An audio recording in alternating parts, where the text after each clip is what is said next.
Ya, kalau kita perhatikan dari pertanyaan Fandi, sebenarnya ada pertanyaan yang lebih praktis yang dapat mewakili pertanyaan Fandi, yaitu mereka meragukan apakah Paulus ini adalah betul seorang rasul.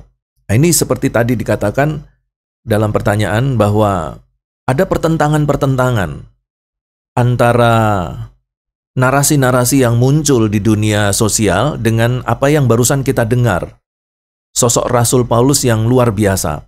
Bagi kita sebagai orang Kristen, kita tidak mempermasalahkan tentang identitas Paulus, integritas pribadinya dia, bahkan kita tidak mempermasalahkan kerasulan Paulus. Tetapi di luar sana, banyak narasi yang berkembang bahwa Paulus ini mengangkat dirinya sebagai seorang rasul.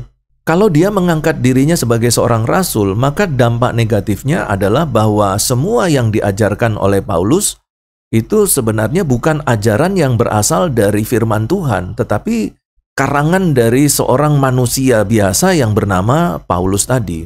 Nah, nanti di dalam penjelasan selanjutnya kita akan melihat bahwa ternyata Paulus bukan mengangkat dirinya menjadi rasul, tetapi ini merupakan satu rencana Tuhan yang luar biasa. Ya, yang pertama, kita tahu bahwa Paulus ini dulu adalah seorang yang bernama Saulus yang mengejar-ngejar pengikut Kristus, menganiaya, memenjarakan, bahkan tidak segan-segan untuk membunuh pengikut-pengikut Kristus. Kalau kita melihat orang sedewasa Paulus dengan aktivitas yang seperti itu secara psikologi itu sulit untuk diubah. Kenapa? Karena psikologi perkembangan mengatakan orang-orang seumuran Paulus itu orang-orang yang sudah matang secara psikologi. Artinya bahwa karakternya dia itu sulit diubah. Kalau dia sudah keras, ya sudah keras. Kalau dia sudah punya pandangan politik, pandangan tentang agama, itu akan terbawa sampai mati. Kalau dia sebagai seorang yang pada waktu itu membenci kekristenan, maka konsep-konsep kebencian terhadap kekristenan itu akan dibawa sampai mati.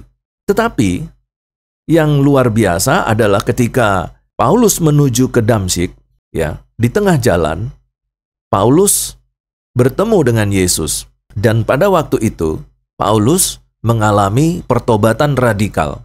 Yang dimaksudkan pertobatan radikal adalah pertobatan yang bukan pertobatan proses.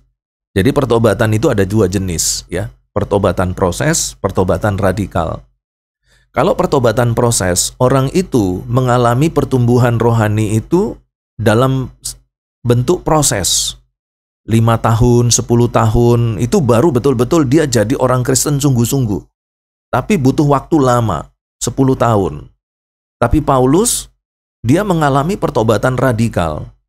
Dari seorang yang tadinya pembunuh orang Kristen, dalam waktu hanya 3 hari, dia langsung menjadi seorang yang berubah total. Bahkan konsep-konsepnya tentang kekristenan, tentang Yesus itu berubah. Nah, ini adalah jamahan kasih Tuhan secara ajaib ketika seseorang mengalami pertobatan secara radikal. Itu berarti bahwa Yesus Kristus mempunyai satu program khusus di masa depan untuk Paulus. Karena itu, Yesus menangkap Paulus. Dalam kemahatauannya, ada kemungkinan Paulus ini memenuhi kriteria Tuhan untuk menjadi pionir agar Injil itu sampai kepada bangsa-bangsa lain.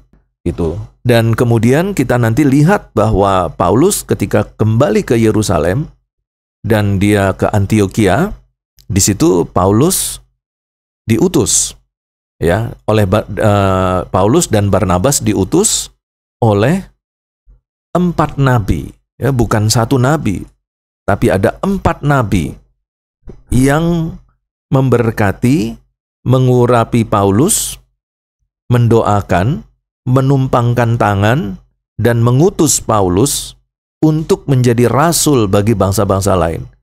Itu bukan 1 nabi, tapi 4 nabi. Dan ini menjadi legitimasi bagi kita bahwa sebenarnya Paulus adalah seorang yang memang betul-betul dipilih oleh Allah, diutus oleh Allah untuk memberitakan kabar sukacita. Itu berarti bahwa apa yang diajarkan oleh Paulus adalah betul-betul Injil yang murni, berdasarkan kontemplasi Paulus bersama dengan Yesus Kristus.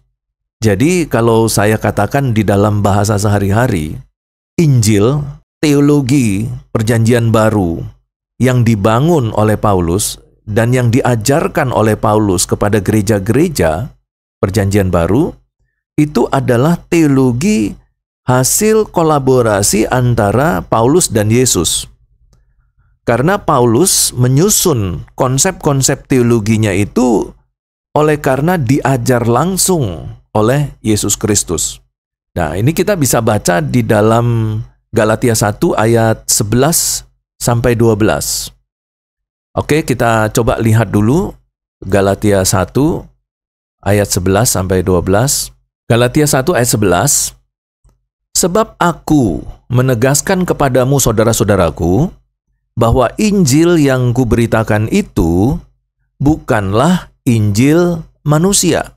Karena aku bukan menerimanya dari manusia, dan bukan manusia yang mengajarkannya kepadaku, tetapi aku menerimanya oleh penyataan Yesus Kristus.